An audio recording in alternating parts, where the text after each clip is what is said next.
This podcast contains strong language and discussions about relationships, sex, and love. It may not be suitable for younger listeners. This is the Can't Keep My Mouth Shut podcast, and I am Nick Selena. Hi, it's Nick Selena. Welcome back to another episode of me. Yay! Happy Monday evening. I hope you all have had a great weekend and have a really awesome week coming up. Today's episode, is kind of an episode I don't think any of us saw coming. And yet here we are. It is called Exploring My Multicultural Relationship in Singapore. And let's pause for dramatic effect. If you're on my Instagram, you will know, or listen to last week's episode, you will know I have a boyfriend now.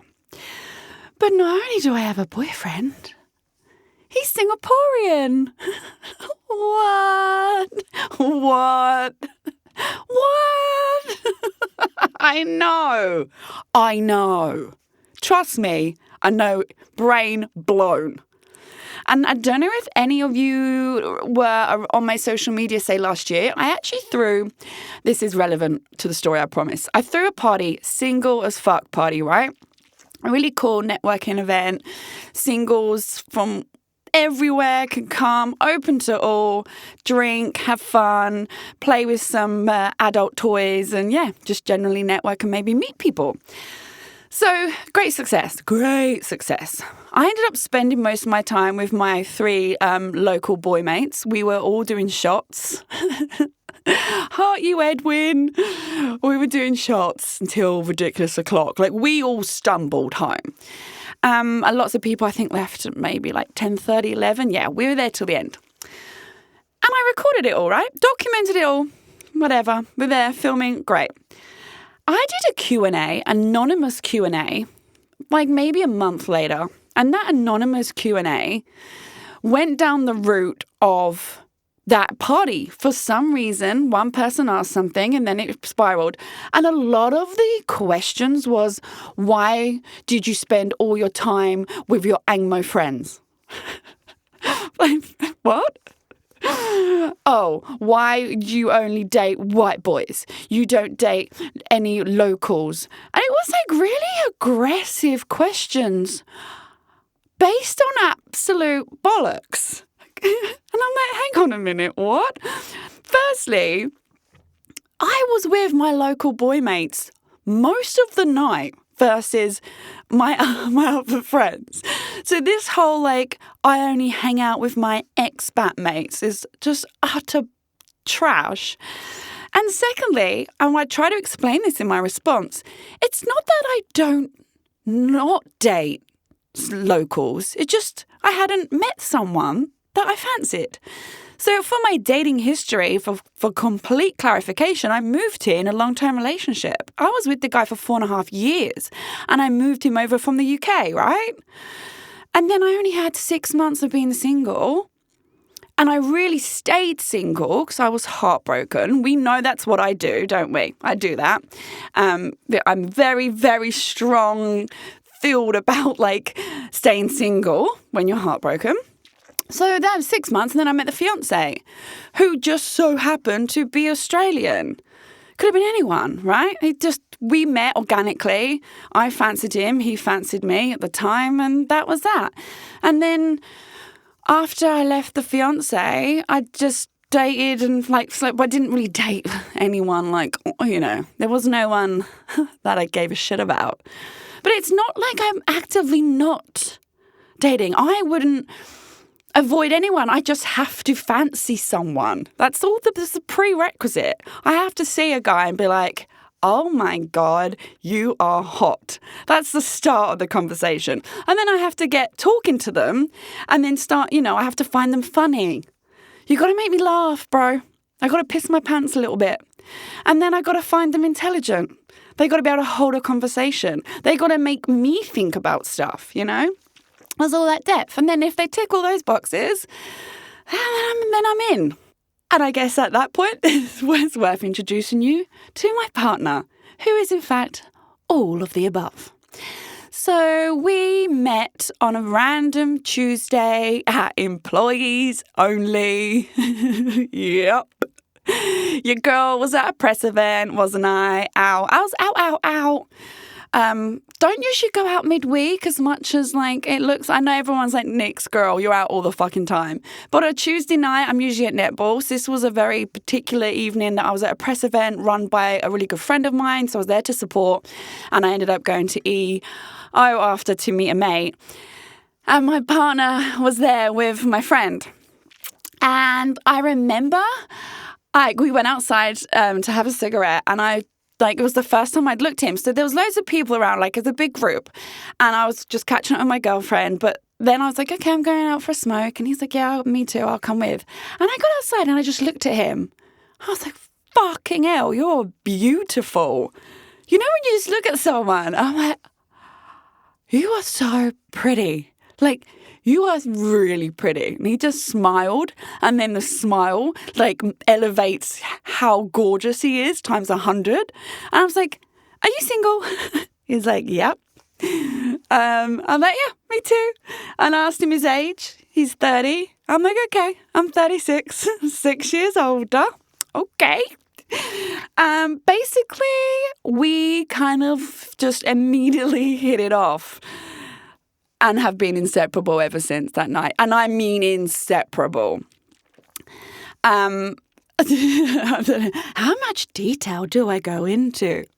So for me, it wasn't, I don't give a fuck about anyone's background or culture or race. I don't care.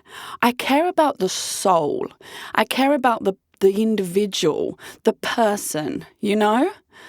And I was blown away by how much me and him just fit together. And it's just bizarre. Like, you know, so let's call a spade a spade. We have to deal with the different upbringings. So obviously I have a Western upbringing. He has an Asian upbringing. And we kind of like have really interesting conversations about that. And it's never negative. It's so positive. It just opens my mind up more. And I love hearing his opinions and vice versa with me. And like, I see so much positive from our different backgrounds. Like I see, it's incredible. And it actually it makes me so much more into him and interested in him. And I love learning about him and vice versa. And there are certain things that we've had to compromise on, you know, like for instance, raising children. He has his views. I have my views. And then we kind of have to work towards that. And yes, before you go, what? We have, of course, already discussed kids. I am 36, people. I can't waste another fucking year with another fucking cunt, not getting anywhere, being treated like shit. Nah. Your girl wants kids, okay? And if you're at my age, please do raise these very important questions early on. Marriage, kids, where you want to live, what's your goal? And if you can't connect on one of these huge deal breakers, don't waste your time. Sorry, not sorry.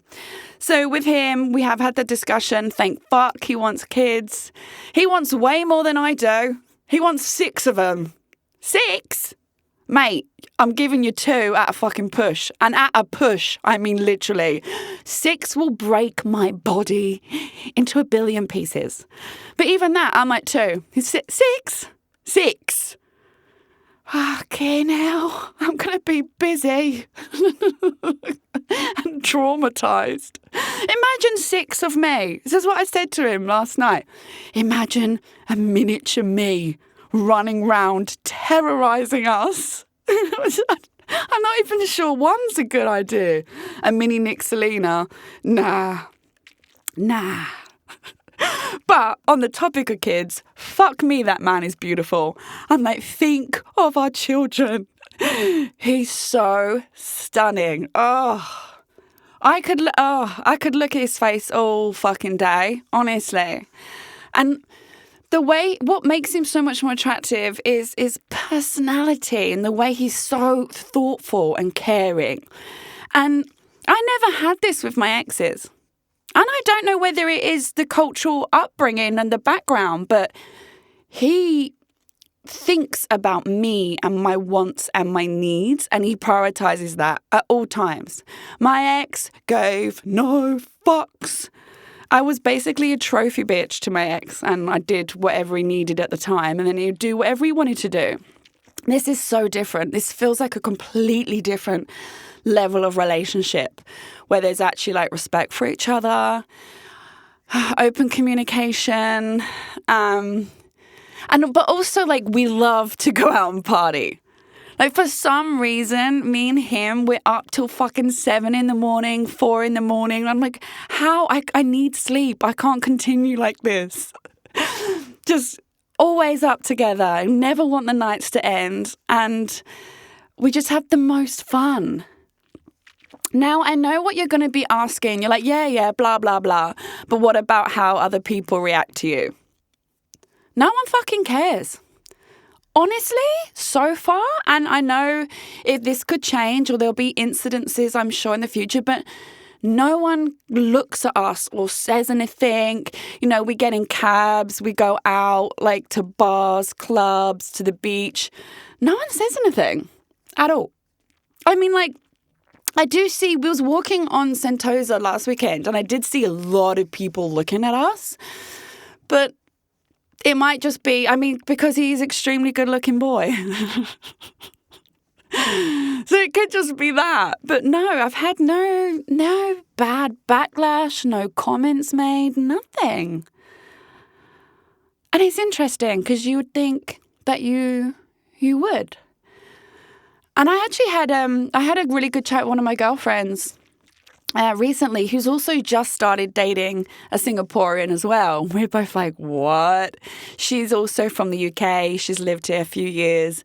And we just had this really like deep discussion about what it's like dating a Singaporean versus dating a Western boy, which is kind of what we've been used to because, you know, that's where we come from. And it's so refreshingly different.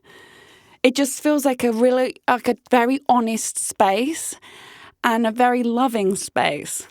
And yeah, now I have it. I'm fucking addicted. Like, never want to lose this. Don't think I'll be able to go back to a cunt. Honestly, I genuinely feel that way. He's just such a breath of fresh air. And oh my God, the sex. It's so good. So good. He's like 6 foot tall, buff as hell. Like, honestly, wears the shit out of a shirt. Like, seeing my boyfriend in a shirt, like, I'm like, fucking marry me now. Marry me now. Now. Incredibly good looking, tall, buff, and fucking great in bed. Hello, I've won jackpot. Hello. And if you're wondering what he does for a living, he works in the CBD. So, pretty standard. Like, it works in the CBD, works in finance. I think he works in finance. You know what? I don't actually know what he does. He asked, what did he say? I can't remember last night over dinner, and I said something, and he's like, you know that's not what I do for a living, right? I was like, really? Okay. I just know he works in the CBD and he wears a fucking suit, and that's all I care about. I feel like I've made the poor boy just a beautiful sex object for myself, which is 50% true. But no, serious aside, we're also, now we're dealing with the multicultural, we're also dealing with the age gap. I am 6 years older than him. I was looking for a guy who was older because I thought that would mean they're more likely to settle down, they're more likely to be more mature, more caring. So I was looking at like late 30s, early 40s, if I'm honest. That was my ideal. And not only that, I was looking to emigrate back. So I kind of made it sort of public knowledge that I was planning to leave Singapore. This whole year has been me getting in myself in a space to move back. I even got quotes to fly the cats 5 fucking grand later, $5,000. And that was the cheapest, 5,250 fucking Sing dollars to get those furry little shits on a plane to the UK. You're winding me up.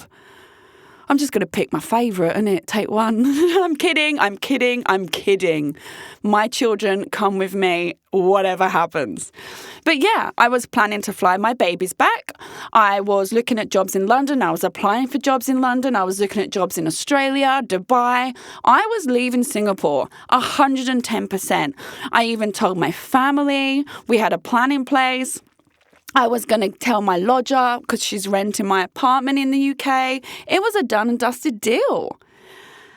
And now, like, he's derailed every plan I had, but in the best possible way.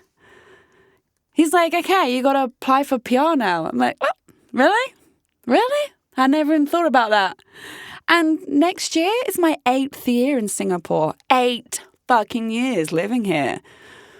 And I just thought at some point I'd move back, you know. It always felt like it wasn't a long-term home. But I don't know why. It almost feels like I felt like compelled, like I felt guilt leaving my family. I felt guilt leaving my home country. It's bizarre. It's a very bizarre feeling. And yet every time I do go back, I'm like, fuck this place. Get me back to Singapore ASAP. But now it's like I still talk as if I'm leaving and I'm not. Even my girlfriend picked up on it at the weekend and I said, oh yeah, if I'm still here next year to a plan we were making, she was like, what do you mean if you're still here? Well, of course you're going to be here. You're with a Singaporean. Where the fuck are you going? And I was like, oh yeah, I will be here.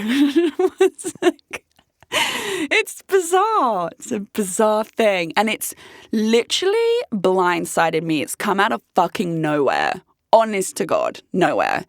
And such a huge plot twist. And in every possible way as well. Every possible way.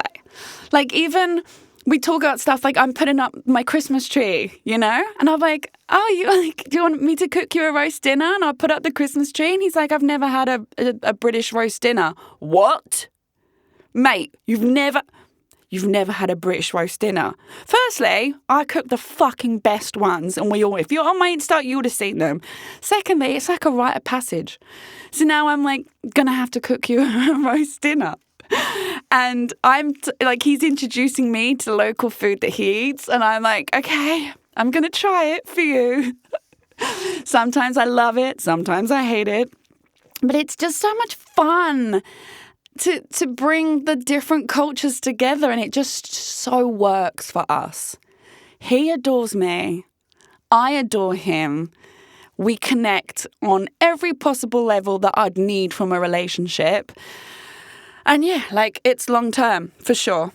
Totally. Like I don't even want to go a day without him and vice versa. Like we are inseparable. Yeah. Just very comfortable around each other. And I think we're both a little vain as well. We're both quite on top of like how we look. It's important to us. He's definitely more vain than I am, for sure. But I can like run around the house naked, no makeup on. And I don't care. Like it's just, yeah, it's great. His family love me. I've met the family. Like, it's all good. There is no negative here. Let's do a recap in like 6 months' time on this topic and see if there's been anything that's changed, like if there's been any negative responses to us. But at the moment, it's just great. Like, yeah. It's just fantastic. Like even cabbies get involved. He'll talk to the cabbie in a completely different language, and I'm sitting there like la la la, and then they'll laugh and talk about something, and then we'll talk about marriage and stuff like that. It's just yeah, it's fun, it's interesting, and it's just been such a positive experience. And I'm so thankful that I didn't emigrate back, and I'm so glad I stayed, and I'm so glad I found him. So yeah, look at me gushing. Okay, gush for 20 minutes now, so I'm going to go.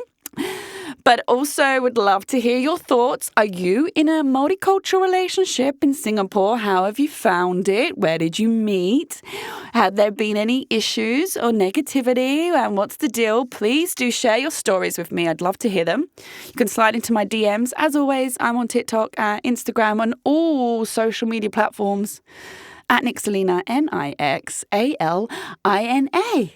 And with that, this is the end of this episode, and I look forward to seeing you all next week.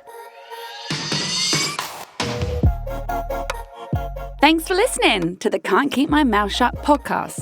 Produced and hosted by me, Nixalina, and recorded in the Splicecast Studios in Singapore. I'm available to listen to on Spotify, Apple Podcasts, Google, and all major podcast listening apps. Do subscribe to enjoy a new episode every Monday evening. Please do give me a 5-star review. It helps other people also find my podcast.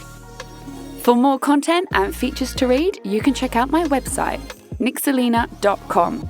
That's nixalina.com. I'm also on social media. Simply search at Nixalina, Nixalina, to find me. Don't be shy. Come say hi.